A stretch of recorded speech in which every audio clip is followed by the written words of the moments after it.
Hello students, today we will start chapter number 9, some application of trigonometry या फिर height and distance class 10th maths NCERT exercise 9.1 introduction.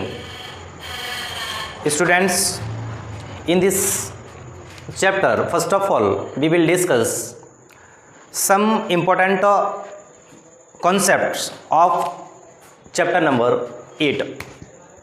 तो first of all हम लोग discuss करेंगे trigonometric ratios. Trigonometric ratios की बात करें तो ट्रिग्नोमेट्रिक रेशियोज आपके होते हैं 6. कितने होते हैं बेटा? 6. तो बात करते हैं पहले ट्रिग्नोमेट्रिक रेशियोज की. First of all first trigonometric ratios जो होता है वो होता है sine, and then second trigonometric ratios cos, and then sine cos 10, fourth cot, and then sec, और लास्ट जो होता है वो होता है cosec. These are the 6 trigonometric ratios. इन्हें हम लोग बोलते हैं ट्रिग्नोमेट्रिक रेशियोज.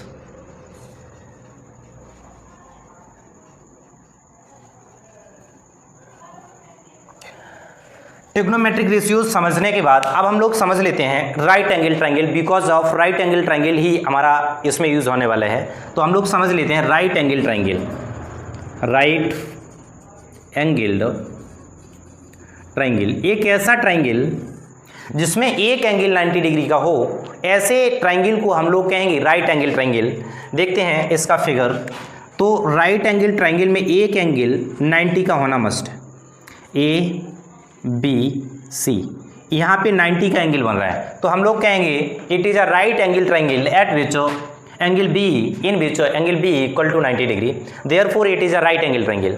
अगर हम लोग इसे थीटा मानते हैं, इसे एंगल कोई थीटा मानते हैं, तो इसमें क्या होता है, थीटा के सामने वाली जो साइड होती है उसे हम लोग परपेंडिकुलर कहते हैं, पी से डिनोट करेंगे, और जिस पे एंगल ये थीटा बना होता है उसे बेस कहते हैं, और 90 के सामने वाली जो साइड होती है उसे ऑलवेज हम लोग हाइपोटेनियस कहते हैं. क्या कहते हैं? हाइपोटेनियस. अब ट्रिग्नोमेट्रिक रेशियोज जो हैं उन्हें फाइंड करने का तरीका क्या है? फाइंड करने के लिए हम लोग क्या करेंगे, एक ट्रिक अप्लाई करेंगे. उस ट्रिक को आप लोग लिख लें. फर्स्ट ऑफ ऑल ट्रिक लिखते हैं हम लोग. ट्रिक क्या है? ट्रिक ये कहती है सोना चांदी तौल. क्या? आपका सोना चांदी तौल. क्या? पंडित बद्री प्रसाद हर हर बोल. जो फर्स्ट वाला होता है P/H, ये साइन होता है. सेकेंड वाला B/H, ये कॉस होता है. और लास्ट वाला जो होता है P/B, ये tan होता है. अगर इनके रेसिप्रोकल ले लिए जाएं तो लास्ट वाले 3 जनरेट हो जाते हैं. तो हम लोग लिख लेंगे, अगर हम लोग साइन थीटा की बात करें किसमें, इस ट्रायंगल में, तो साइन थीटा इक्वल टू कितना हो जाएगा? साइन थीटा इक्वल टू हो जाएगा perpendicular upon hypotenuse, that is P/H, and cos theta equal to base upon hypotenuse B/H, and tan theta similarly tan theta equal to B/B, that is perpendicular upon base. ये अब अगर हम लोग cot theta की बात करें तो cot is a reciprocal of tan theta. तो tan थीटा का अगर रेसिप्रोकल करा जाए, tan थीटा क्या होता है? Base upon perpendicular upon base. तो कॉट थीटा क्या हो जाएगा? Base upon perpendicular. तो B/H क्या हो जाएगा? Cot theta. लेकिन मतलब कॉट थीटा की वैल्यू जो होगी वो होगी base upon H. Base upon H का मतलब बेस अपॉन हाइपोटेनियस. अब हम लोग sec theta is a reciprocal of cos theta. Sec theta किसका रेसिप्रोकल होता है? कॉस थीटा का. तो कॉस थीटा क्या होता है? Base upon hypotenuse. अगर इसका रेसिप्रोकल करेंगे तो hypotenuse upon base, that is H/B. Hypotenuse upon base, ये किसका reciprocal? It is a reciprocal of cos theta. Now we will discuss cosec theta. Cosec theta equal to it is a reciprocal of sine theta. तो sine theta होता है perpendicular upon hypotenuse. अगर cosec theta की बात करें तो reciprocal होता है, तो ये हो जाएगा hypotenuse upon perpendicular, that is hypotenuse H upon perpendicular होता है P, equal to it is a reciprocal of sine theta. हम लोगों ने ट्रिग्नोमेट्रिक रेशियोज के क्या समझ लिए, आपके फॉर्मूले समझ लिए. अब हम लोग बढ़ते हैं टेबल की तरफ. हम लोग बात करते हैं values of trigonometric ratios of different angles. क्या होता है, अलग अलग एंगल्स पे ट्रिग्नोमेट्रिक रेशियोज की वैल्यू क्या क्या होती है हम लोग समझ लेते हैं। साइन 0 की वैल्यू क्या होगी बेटा, साइन 0 की 0 होगी। साइन 30 की 1/2। साइन 45 की 1/√2। एंड साइन 60 की वैल्यू होती है √3/2। साइन 90 की वैल्यू होती है 1। हम लोगों को केवल साइन की वैल्यू याद करनी है। साइन की वैल्यू को अगर हम लोग इधर से लिखना स्टार्ट कर दें तो कॉस की वैल्यू बन जाएगी। कॉस 0 की वैल्यू यहाँ से लिखना स्टार्ट कर देंगे, कॉस 0 की वैल्यू 1। फिर इसे इधर लेके आ जाएंगे, कॉस 30 डिग्री की value √3/2। And cos 45 1/√2। And cos 60 इसे इधर ले जाओ 1/2। And cos 90 becomes 0। अब हम लोग बात करेंगे टेन थीटा की। टेन थीटा की वैल्यू हम लोगों को मिल जाएगी if we divide sine and cos, that is हम लोग बात करेंगे टेन थीटा की। तो टेन थीटा इक्वल टू होता है sine theta upon cos theta. क्या होता है, sine theta upon cos theta. इसका मतलब अगर साइन की वैल्यूज में डिवाइड कर देंगे कॉस की वैल्यूज के साथ, तो हम लोग टेन थीटा की वैल्यू आराम से इजीली कैलकुलेट कर पाएंगे। तो क्या हो जाएगा बेटा, अगर 0 को डिवाइड करेंगे 1 के साथ, करो डिवाइड, 0/1 क्या रहेगा, 0 ही हो जाएगा। सिमिलरली इसे इसके साथ डिवाइड करेंगे तो 2 से 2 कैंसिल आउट हो जाएगा, बचेगा 1/√3। कितना बचेगा, 1/√3। तो इसकी वैल्यू 1/√3। इसे इसके साथ डिवाइड करेंगे तो कैंसिल हो जाएगा पूरा का पूरा, √2 से √2 कैंसिल हो जाएगा और 1 से 1 कैंसिल हो जाएगा, क्या बचेगा 1। जैसे अगर हम लोग अलग से डिवाइड करके देखें किसका, 1/√2 upon 1/√2, after cancellation it becomes 1। क्या हो जाएगा, 1 हो जाएगा, तो इसकी वैल्यू 1। अगर हम लोग इसे डिवाइड करें किसे, √3/2 अपॉन 1/2, तो 2 से 2 कैंसिल हो जाएगा, बचेगा √3/1 मतलब √3। तो इसकी वैल्यू कितनी हो जाएगी, √3। 1 को 0 से अगर हम लोग डिवाइड करेंगे, 1 डिवाइडेड बाई 0, अगर फाइनाइट क्वांटिटी को 0 से डिवाइड करते हैं तो फंडा होता है इट टेंडिंग टुवर्ड्स इन्फिनिटी। तो ये क्या बन जाएगी, ये इन्फिनिटी आपकी क्वांटिटी बन जाएगी। अब हम लोग क्या करेंगे, कॉट किसका रेसिप्रोकल होता है, टेन का। लिखेंगे सिंस टेन थीटा जो होता है वो रेसिप्रोकल होता है किसका, कॉट थीटा का, equal to 1/cot theta, cot theta. या फिर हम लोग ऐसे भी लिख सकते हैं cot theta equal to 1/tan theta. तो क्या करेंगे, 1 करते जाएंगे, जो 10 की वैल्यू है, 10 की वैल्यू 0 की 0 है, तो 1/0, 1/tan थीटा। तो tan 0 की वैल्यू 0, तो 1/tan 0 और 1/tan 0 टेंडिंग टुवर्ड्स इन्फिनिटी। अब क्या करेंगे बेटा, 1 करेंगे, या फिर ऐसा करो, अगर हम लोगों ने ये वैल्यू फाइंड आउट कर ली तो इसे इधर से स्टार्ट कर देंगे, तो ये इन्फिनिटी बन जाएगी, ये यहाँ पे आ जाएगी, ये यहाँ पे पहुँच जाएगी वैल्यू, और ये यहाँ पे पहुँच जाएगी। अगर हम लोग डिवाइड करेंगे तो ये इन्फिनिटी बन गई, और ये कितनी वैल्यू हो जाएगी √3। ये √3 हो गई इस, और ये बनी रहेगी, और ये हो जाएगी 1/√3, और ये कितनी हो जाएगी 0 अगेन, क्या हो जाएगी 0। अब हम लोग बात कर लेते हैं किसकी, बात कर लेते हैं सेक थीटा की। Sec theta is a reciprocal of cos theta. तो सेक थीटा को कैसे लिख सकते हैं, तो सेक थीटा इक्वल टू लिखा जा सकता है 1/cos थीटा। तो हम लोग डिवाइड कर देंगे सेक थीटा की वैल्यू निकालते समय 1 में डिवाइड कर देंगे कॉस थीटा की वैल्यू से। तो 1 में डिवाइड करेंगे कॉस हीरा, तो 1/1 क्या रहेगा, 1 ही रहेगा, इक्वल टू 1। अच्छा बेटा, 1 में डिवाइड कर देंगे कॉस की वैल्यू से, तो 1 में डिवाइड करेंगे इससे, तो ये हो जाएगा 2/√3। अगर हम लोग 1 में डिवाइड करेंगे इससे तो हो जाएगा √2, और 1 में डिवाइड करेंगे इससे, 1 में डिवाइड करेंगे अगर 1/2 से तो ये हो जाएगा 2, और ये 1 में डिवाइड करोगे 0 से तो क्या हो जाएगा इन्फिनिटी।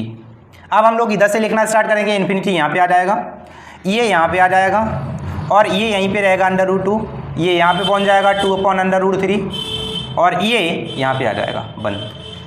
ये आपकी ट्रिग्नोमेट्रिक जो टेबल है बहुत ही ज़्यादा यूजफुल है। Students please learn this table. अगर हम लोग इसे लर्न करेंगे तो केवल मुश्किल से हार्डली आपका 10 मिनट में आपकी टेबल लर्न हो जाएगी। तो आपको लर्न करनी है first of all, and then we will apply this table directly in the questions. Students अब हम लोग समझ लेते हैं ट्रांसफॉर्मेशंस क्या क्या हैं। ट्रांसफॉर्मेशन में अगर हम लोग चेक करें तो जो साइन होता है वो बदलता है कॉस में, और कॉस ऑब्वियसली साइन में बदलेगा, कॉस में बदल जाएगा। टेन किस में बदलेगा, कॉट में। एंड सेक बदल जाएगा आपका कोसेक में। These are the transformations. मतलब साइन बदल जाएगा कॉस में, टेन बदलेगा कॉट में और सेक बदलेगा कोसेक में। या फिर ये कह सकते हैं हम लोग दैट कॉस कन्वर्ट हो जाएगा साइन में, कॉट कन्वर्ट हो जाएगा टेन में, कोसेक कन्वर्ट हो जाएगा सेक में। लिख लेते हैं हम लोग, इससे रिलेटेड फार्मूला है। First of all first formula क्या है, sine 90 degree minus theta equal to होता है cos theta, because of sine is converted into the cos. And अगर इस टाइप से लिखा हो cos 90 minus theta then it becomes sine theta. समझो बात को। अब हम लोग बात कर लेते हैं, साइन कॉस हो गया, टेन की बात करते हैं। Tan 90 minus theta it becomes cot theta. And cot 90 minus theta equal to tan theta. समझो बात को। अब हम लोग एक कन्वर्जन और है वो समझ लेते हैं। थर्ड में क्या है, sec 90 minus theta 90 degree minus theta equal to cosec, because of sec is converted into cosec and cosec is converted into sec, that is and cosec 90 degree minus theta it becomes sec theta. अब हम लोग बात कर लेते हैं identities की, तो heading डालेंगे आइडेंटिटीज़। आइडेंटिटीज़ क्या है बेटा, समझते हैं। आइडेंटिटीज़ आपकी तीन हैं। तो फर्स्ट आइडेंटिटीज़ क्या है, फर्स्ट आइडेंटिटी हमारी ये है, sine square theta plus cos square theta equal to 1। Sine square theta plus cos square theta equal to 1, इसे हम लोग इक्वेशन नंबर ए कह देते हैं, बिकॉज ऑफ इसका हम लोगों को काम पड़ेगा। अब हम लोग केवल और केवल इसी आइडेंटिटी को याद रखेंगे, बाकी आइडेंटिटी जनरेट कर देंगे। कैसे, पहले हम लोग इसमें डिवाइड कर देंगे साइन का, साइन स्क्वायर थीटा का। तो on dividing sine square theta in equation A in both side करेंगे, डिवाइड करेंगे तो क्या हो जाएगा, sine square theta upon sine square theta plus cos square theta upon sine square theta equal to 1 upon sine square theta. अगर हम लोग ध्यान से चेक करें तो साइन से तो साइन कैंसिल आउट हो जाएगा, तो क्या बच जाएगा बेटा, 1। क्या बच जाएगा, 1 प्लस ये cos theta upon sine theta, ये फॉर्मूला होता है कॉट थीटा का, तो हो जाएगा cot square theta equal to ये होता है कोसेक थीटा।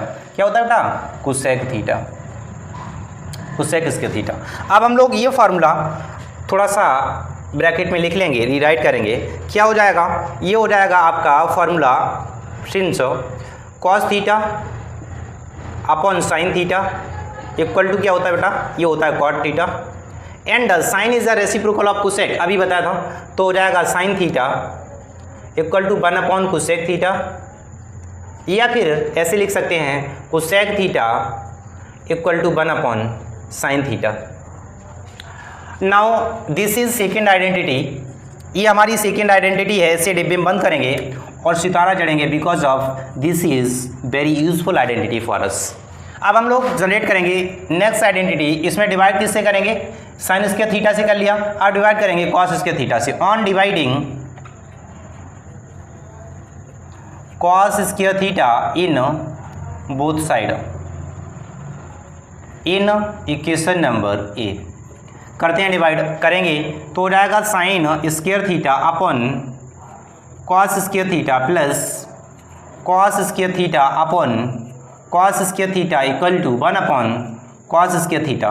ये होता है 10, तो हो जाएगा 10 square theta plus 1 after cancellation equal to ये सेक स्क्वायर थीटा। ये आपकी थर्ड वाली आइडेंटिटी बनके तैयार हो गई, identity number third, identity number third. अब हम लोगों को फर्स्ट आइडेंटिटी ये वाली, सेकेंड आइडेंटिटी ये वाली, थर्ड आइडेंटिटी ये वाली। हम लोगों को याद करनी है, मेमोराइज करनी है, because of these identity directly used in the questions. Students please pause the video and note it down. Students हम लोग अब समझ लेते हैं जो इस चैप्टर का मेन कॉन्सेप्ट है वो है हाइट एंड डिस्टेंस का। और हाइट एंड डिस्टेंस में हम लोग चार चीज़ों को पढ़ने वाले हैं। फर्स्ट ऑफ ऑल स्टडी करेंगे लाइन ऑफ साइट क्या है, एंड देन समझ लेंगे एंगल ऑफ एलिवेशन क्या है, then angle of depression and horizontal level. These things directly applicable in the questions. हम लोग इन चीज़ों को क्वेश्चंस में देखेंगे। तो सबसे पहले हम लोग समझ लेते हैं लाइन ऑफ साइट। हेडिंग डालेंगे लाइन ऑफ साइट। क्या है लाइन ऑफ साइट? साइट का मतलब होता है दृश्य। जिस चीज़ को आप देख रहे हो, जिस लाइन के अबाउट, जिस लाइन के अलॉन्ग, उसे हम लोग कहते हैं लाइन ऑफ साइट। अगर मान लो हम लोग खड़े हैं, जैसे मान लो हम यहाँ पे खड़े हुए और किसी मॉडल को देख रहे हैं। किसे देख रहे हैं? अपनी आँखों से। यहाँ पे कोई मॉडल है, मॉडल कोई हो सकता है, मॉडल को देख रहे हैं। तो जिस लाइन के अलॉन्ग हम लोग इस मॉडल को देख पा रहे हैं, उस लाइन को हम लोग कहेंगे लाइन ऑफ साइट। क्या कहेंगे? इस लाइन को कहेंगे लाइन ऑफ साइट।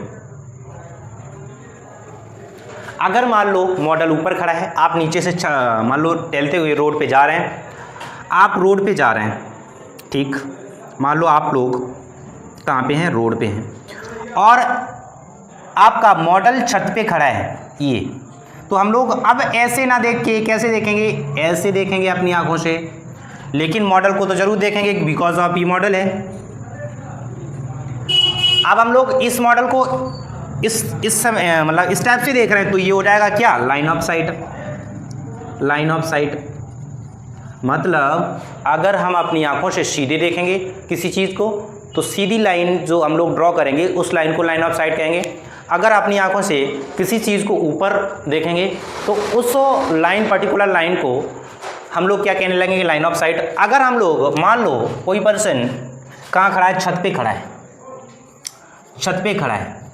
अब छत पे खड़ा है और मान लो कोई चीज़ नीचे प्रेजेंट है, मान लो मॉडल नीचे प्रेजेंट है, तो मॉडल को आप देखोगे, ये क्या है? मॉडल। मॉडल नीचे प्रेजेंट है, तो इसे, इस लाइन को हम लोग क्या कहेंगे? हमारी आँख और मॉडल की आँखों को ज्वाइन करने वाली लाइन क्या हो जाएगी? Line of site. इस लाइन को कहेंगे line of site. Line of site. अब हम लोग समझ लेते हैं लाइन ऑफ साइट। हम लोग अच्छे से समझ चुके हैं। समझते हैं एंगल ऑफ एलिवेशन के बारे में। तो हेडिंग डालेंगे angle of elevation. Angle of elevation.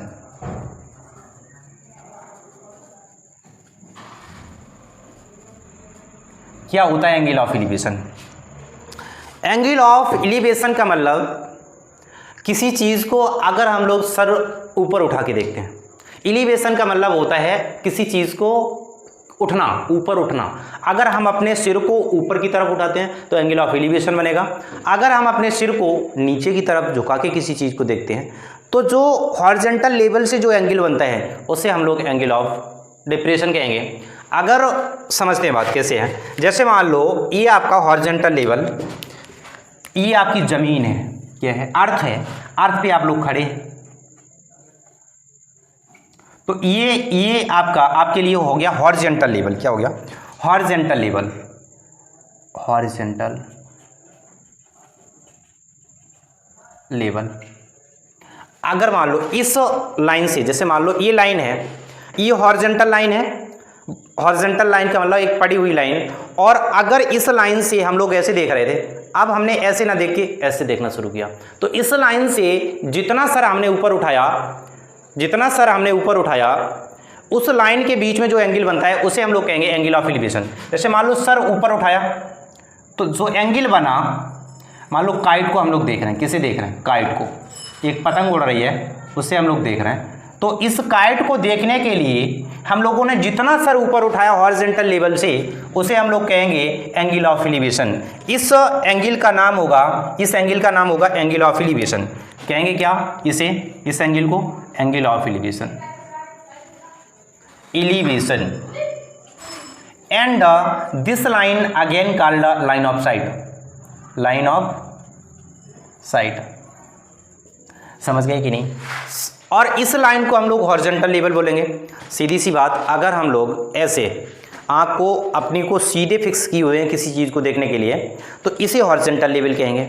और इस हॉरिजॉन्टल लेवल से जितनी मुंडी आपने ऊपर उठाई किसी चीज़ को देखने के लिए, तो इसके बीच में जो एंगल बनता है उसे हम लोग एंगल ऑफ एलिवेशन कहते हैं। अब मान लो हम लोग ऐसे खड़े हैं, इस टाइप से देख रहे हैं, और इस टाइप से देखने के बाद फिर हमने क्या करा, अपनी मुंडी को नीचे झुकाया इस टाइप से, तो ये जो एंगल बना, इस लाइन से नीचे वाला जो एंगल बना उसे हम लोग कहेंगे एंगल ऑफ डिप्रेशन। अगला कॉन्सेप्ट है एंगल ऑफ डिप्रेशन वाला, तो हम लोग समझ लेते हैं एंगल ऑफ डिप्रेशन क्या है। समझते हैं angle of depression. Angle of depression, angle of depression क्या है समझते हैं। एंगल ऑफ डिप्रेशन ये कहता है, अगर हम लोग मान लो छत पे खड़े हैं, ये आपका हॉरिजॉन्टल लेवल या फिर अर्थ है ये आपकी, और ये यहाँ पे हम लोग छत पे खड़े हैं। कहाँ पे? छत पे खड़े हुए हैं।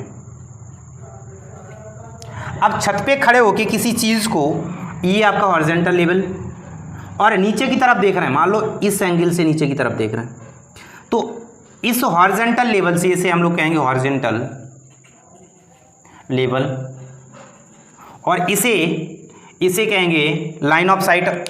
इसे हम लोग क्या कहेंगे? Line of site. और इस एंगल को नाम देंगे हम लोग angle of depression. Angle of depression. अगर एंगल ऑफ डिप्रेशन थीटा है तो जितना एंगल ये होगा उतना ही एंगल ये होगा, because of this line and this line are parallel to each other. इस वजह से ये एंगल थीटा है तो ये भी एंगल थीटा रहा होगा, और ये आपका 90 डिग्री होता ही होता है। अब हम लोग क्या समझते हैं? Horizontal level. तो हॉरिजॉन्टल लेवल इसी में समझ लिया हम लोगों ने। तो हॉरिजॉन्टल लेवल क्या है? आपका एक ऐसी लाइन जो अर्थ के पैरेलल हो, उस लाइन को हम लोग क्या कहेंगे? Horizontal level. इसके हाइट एंड डिस्टेंस के हम लोगों ने कॉन्सेप्ट कंप्लीट कर लिए हैं। अब हम लोग इस पे बेस्ड एक एग्जांपल देखते हैं। Before that students please pause the video and note it down. Example number first from NCERT. ये एनसीईआरटी से एग्जांपल आपका। इसमें क्वेश्चन में क्या कह रहे हैं? क्या कह रहे हैं बेटा? अ टॉवर स्टैंड्स, एक टॉवर खड़ा है vertically on the ground, ground पे वर्टिकली इस टाइप से खड़ा हुआ है। From a point on the ground which is 15 metre away from the foot of the tower. कह रहे एक पॉइंट है ग्राउंड पे जो कि 15 मीटर दूर है ग्राउंड पर। The angle of elevation of the top of the tower is found to be 60 degree. जो एंगल ऑफ एलिवेशन है उसका टॉप का, किसका? टॉप का, टावर की, उसका एंगल ऑफ एलिवेशन कितना है? 60 डिग्री है। Find the height of the tower. तो हाइट ऑफ द टावर आपको बताना है। इस टाइप के क्वेश्चन में सबसे बड़ी बात ये कि आपको क्वेश्चन पढ़ के फिगर बनाना आना चाहिए। अगर क्वेश्चन पढ़ के आप फिगर जनरेट कर पा रहे हैं तो क्वेश्चन बड़ी इजीली से हो जाता, इजीली हो जाएगा। बिकॉज ऑफ फिर हम लोग क्या करते हैं? सिंपल ट्रिग्नोमेट्री अप्लाई करते हैं। कैसे देखते हैं? हमारा ग्राउंड, मान लो ये ग्राउंड है। इस ग्राउंड पे क्या खड़ा वर्टिकली? एक टावर खड़ा है। कर दो खड़ा, टावर खड़ा कर दिया। ये टावर है, टावर का ये फुट है, ये फुट ऑफ द टावर है, फुट ऑफ टावर, और ये टॉप ऑफ द टावर है, टॉप ऑफ टावर। इस चीज को समझो ध्यान से।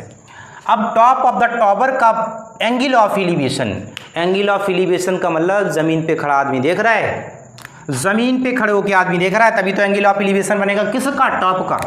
यहाँ पे कोई पर्सन खड़ा है और उसका आंखों का, उसकी आंखों का एंगल ऑफ एलिवेशन बन रहा है कितना? ये 60 डिग्री।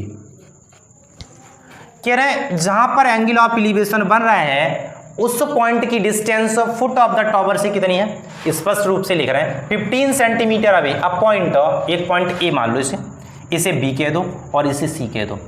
ये पॉइंट ए 15 सेंटीमीटर दूर है फुट ऑफ द टावर से। ये दिए 15 सेंटीमीटर, सॉरी 15 सेंटीमीटर नहीं है, मीटर है, 15 metre distance. Now in the question we want to find the height of the tower. Let height of the tower be the h. Let height of tower V H. हमने height of the tower क्या ले लिया, H ले लिया, height of the tower को H ले लिया। अब हम लोग क्या करते हैं इस टाइप के क्वेश्चंस में, इस टाइप के क्वेश्चंस में जो अननोन होता है और जो गिवन क्वांटिटी होती है उसके बीच में रिलेशन बनाने की कोशिश करते हैं। आपको तो पता ही है क्या, पंडित बद्री प्रसाद हर हर बोले, तो ये हम लोगों को फाइंड आउट करनी है। ये गिवन क्वांटिटी तो इसमें और इसमें रिलेशन, ये क्या है परपेंडिकुलर, ये बेस, तो perpendicular upon base, perpendicular upon base क्या होता है, टेन होता है। क्या होता है बेटा, टेन। तो हम लोग सिंपली अप्लाई करेंगे tan theta in right angled triangle A B C. हम लोग tan theta tan 60 equal to perpendicular upon base होता है, तो परपेंडिकुलर कितना है, tan theta equal to perpendicular हमारा एच और बेस आपका कितना 15 एंड टेन 60 की value √3 equal to H upon 15। After cross multiplication we get value of H, that is H equal to 15 √3 metre. तो हाइट ऑफ द टावर कितनी आ गई, 15 √3 metre. Hence height of tower equal to 15 √3 metre. Students please pause the video and note it down. अब हम लोग बेटा इसके जितने भी रिमेनिंग क्वेश्चंस हैं, इसके रिमेनिंग एक्सरसाइज के क्वेश्चंस की बात नहीं कर रहे हैं अभी, रिमेनिंग एग्जांपल्स हैं वो नेक्स्ट वीडियो में कवर करेंगे। तब तक के लिए हंसते रहिए, मुस्कुराते रहिए, देखते रहिए इंडिया सेटअप लर्निंग। जय हिंद।